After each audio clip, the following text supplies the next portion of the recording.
ሩታና አብርሽ ታረቁ።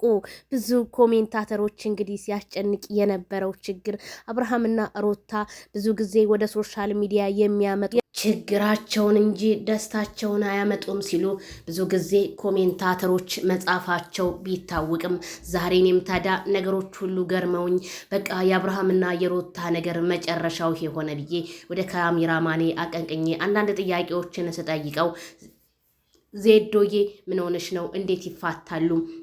መፋታት የሚባለው የሸይጣን ጆሮ ይደፈን፣ እነሱ እርቅ ይመጣል በተስፋ ጠብቁ ሲለኝ ነገረኝ።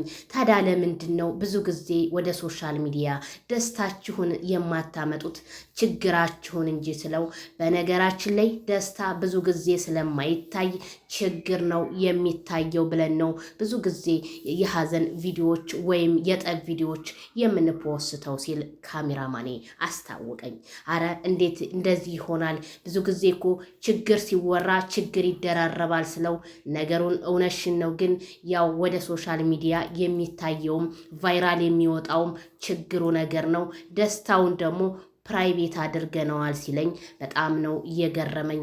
እኔም ታዲያ ታዝቤያለሁ። አብርሃምና ሩታ ፍቅር ሆነው ሲመጡ ቪዲዮአቸው ቫይራል እንደማይወጣ፣ ተጣልተው ሲመጡ ደግሞ ቫይራል እንደሚወጣ ስላየሁ እነሱም ያንን በማስመልከት በመስራትና በመካከላቸው ያለው ግጭት ሄርሜላ በመካከላቸው ብትገባባቸውም እነሱ ይሄንን ነገር ያላስተካከሉትስ ለምንድን ነው ብዬ ስጠይቀው እሱማ የሩታ ኮሜንታተር ሌላ ይላል፣ የአብርሽ ኮሜንታተር ሌላ ይላል። ያንን እያዩ እነሱም ቫይራል ለመውጣት የተለያዩ ነገሮችን እያደረጉ እንደሆነ ሲነግረኝ ማመን ነው ያቃተኝ ማለት ነው። ስለዚህ አብርሃምና ሩታ የበፊቱን ፍቅራችሁንና ከካሜራ ጀርባ ያላቸውን ፍቅር ለህዝቡ እየገለጻችሁ ብትመጡ እንዴት ያለ ያንን የድሮ ተወዳጅነታችሁን እንደገና እንደምትመልሱት ባለሙሉ ተስፋ ነኝ።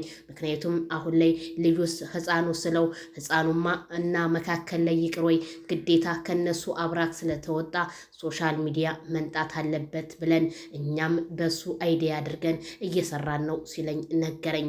እንዴት ህፃን ልጅ እምብርቱ ያልጠና ስለው በኢትዮጵያ ኑሮ ውድነት እምብርቱ የጠና እምብርቱ ያልጠና ብሎ ነገር የለም አለኝ። ወይ ቡታጅራዎች በቃ የእናንተ ነገር ይሄ ሆነ ብዬ እኔም ወደ ራሴ ተመለስኩ እላቸዋለሁ። ስለዚህ ሩታና አብርሃም ጊዜ አጣልቷቸዋል፣ ጊዜ ግን ያስታርቃቸዋል። እስከ መጨረሻው እንደማይለያዩ ነው የነገረኝ። እህቶቼ ሶሪ ለድምፄ ጥራት ማለት ነው። እና አትጨነቁ እንግዲህ ሩታና አብርሃም ጊዜ እንደሚያስታርቃቸው ነው የሰማሁት። ሰላማቸው ይመለሳል። እንግዲህ ዱዓ ጸሎት አድርጉላቸው።